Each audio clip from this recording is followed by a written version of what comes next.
hampir setiap hari ketemu. Sebelumnya udah pernah dipasangkan belum sih Om?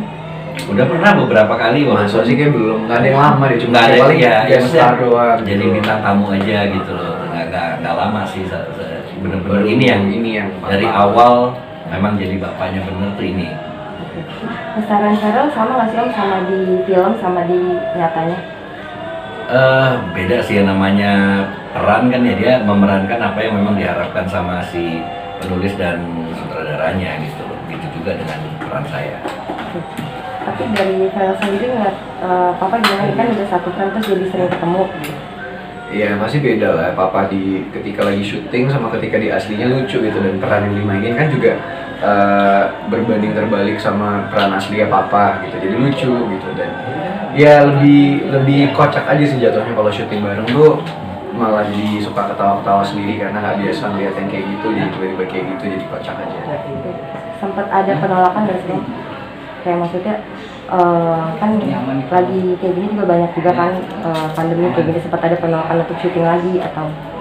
Enggak sih, karena kan walaupun kita syuting lagi, protokolnya memang protokol COVID yang dilakukan gitu loh, benar-benar dengan situasi yang terbatas, terus dengan protokol yang harus diikutin, pakai masker dan sebagainya di lokasi syuting, dan itu ya memang kita ikutin banget. Kedekatannya boleh cerita nggak sih seperti apa, misalkan kayak makan bareng atau keseruannya tuh seperti apa? Ya kalau makan bareng ya mungkin bentar lagi kita ada kesempatan break ya, kita mau makan bareng, tapi yang jelas kan jenis makanannya beda. Jadi kalau lagi di lokasi syuting dia pesan apa, saya pesan apa, beda gitu loh hobinya. Kalau Vero sendiri apa makan favorit apa sih? Aku makanan favorit sih, aku suka makanan western sih ya, paling kayak steak gitu, tapi aku emang suka banget sama ikan salmon. Tapi harus ini nggak sih, kan Vero sukanya itu makanan di lokasi, pasti makan Ya dicari lah kan, sekarang kan bisa melalui aplikasi. Kalau nggak paling cari di dekat-dekat lokasi ada restoran apa, paling kayak gitu, atau nggak bawa sendiri bekal dari rumah. Oke. Dari Vero sendiri kadang suka ini nggak sih Om, kayak rasa capek, kan syuting terus nih, ntar Om nasihatinnya seperti apa sih?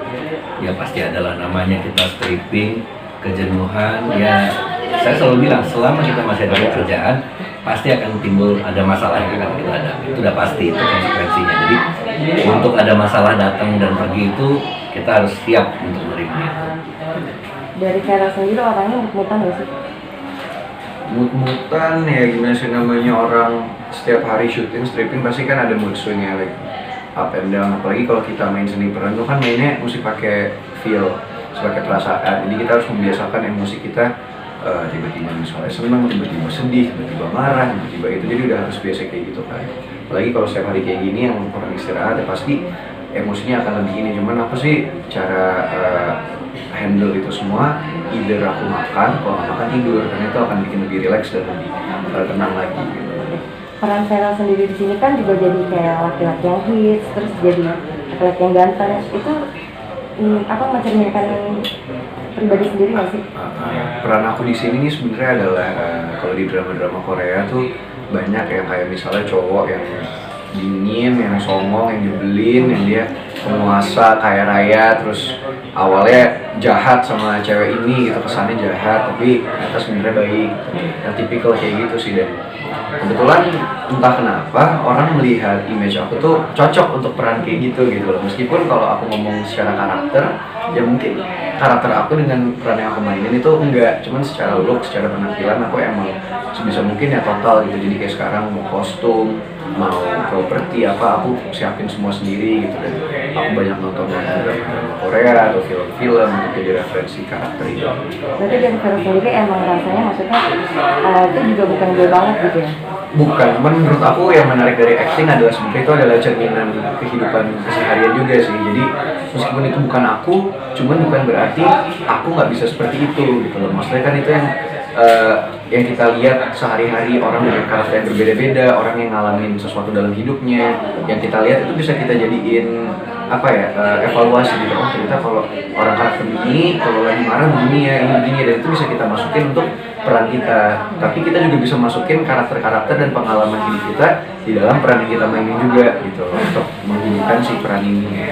Kayak tantangan buat Vero pengennya sekarang Karena kan selalu jadi cowok keren ya, selalu kayak gitu. Pengennya tantangan buat Vera apa sih, memainkan karakter apa? Menurut aku sebenarnya semua peran itu ada tantangannya masing-masing ya, karena gampang susah gitu. Peran yang aku mainin sekarang juga menurut aku unik gitu, karena di satu sisi kelihatannya kayak songong, nyebelin, gimana, tapi di sisi lain sebenarnya harus nunjukin kalau dia itu baik, kalau dia itu lembut, jangan sampai orang tuh benci sama dia, tapi harus sebel. Jadi yang kayak gitu kan harus bener-bener kalau salah sedikit orang pesennya bakalan salah yang disampaikan ke penonton kan. Oke. Om kan bisa dibilang lebih senior dari Vero sendiri di dalam seni acting segala macam. Ada masukan-masukan nggak sih Om dalam segi acting buat Vero Kalau sendiri? sekarang situasi jauh beda ya dibanding dulu ya. Jadi karakter, seni peran dan sebagainya itu berbeda pada zamannya gitu loh. Sekarang udah beda. Jadi cara dia dengan cara-cara dulu itu beda pasti. Om, dengar-dengar keuangan Vero sendiri Om yang mengatur segala macam, itu benar nggak sih Om? Keuangan Vero sendiri, Om yang manage-nya sendiri? Sebenarnya saya lebih ke manage ya. Jadi karena memang segala sesuatu saya pikir, karena termasuk orang yang boros. Kalau pegang uang itu ya bisa lagi pingin apa semua, nah itu biasa saya yang nahan. Makanya ada bagian-bagian yang memang untuk dia pegang dan dia untuk spend. Ada bagian yang saya bilang ini harus dia investasikan untuk masa depannya sendiri. Tapi Vero sendiri merasa keberatan nggak sih? Keberatan justru enggak lah, malah aku seneng ada orang yang bisa membantu manage itu semua kan. Karena aku tipe orang yang maksudnya kita kan kerja udah capek juga ya, udah maksudnya dari seharian waktu habis atau segala macam, jadi ada orang yang bisa membantu ngaturin itu semua gitu. Dan bahkan kan sama sekali nggak ada ngambil kayak kalau manajemen kan ada potongan ada apa gitu, dan ya malah seneng gitu. Dan aku malah jadi akhirnya bisa lebih banyak nabung, lebih banyak invest sama hal-hal yang penting. Dan aku kalau ada uang lebih ya itu yang mungkin aku pegang sendiri yang bisa aku habisin lah ibaratnya gitu. Karena papa bilang bener, aku tipe orang yang ya udah kalau misalnya aku pengen apa aku beli kayak gitu. Ya sekarang katanya dengar-dengar mau nikah muda juga ya. Kepingin ya sih, cuman ya belum ada jodoh kayak gitu. Dari Om sendiri nggak apa-apa Vera nikah muda dengan karyanya semakin melejit? Nggak ada masalah. Kalau itu kan urusan pribadinya dia gitu loh. Jadi kapanpun dia siap secara fisik, finansial, mental, ya silahkan aja gitu loh. Kalau Om ada tipe karakter nggak sih untuk calonnya Vera? Nggak ada. Dari Vera sendiri? Jujur aku nggak ada sih, kalau secara penampilan aku kan nggak tahu juga gitu ya. Yang pasti harus orangnya baik dan ngertiin aku, karena aku orangnya cukup unik karakternya gitu. Maksudnya aku tuh tipe yang kalau orang mungkin belum paham aku banget bisa kadang-kadang salah persepsi gitu. Tapi kalau udah kenal, nah itu baru yang harus dipertahankan. Terakhir boleh sedikit kriterianya seperti apa Vera? Itu kriteria yang pasti harus baik, harus solehah, sayang keluarga, terus juga nggak males, rajin, sama yang ya agamanya kuat lah. Baik hati, tidak sombong, komplit lah.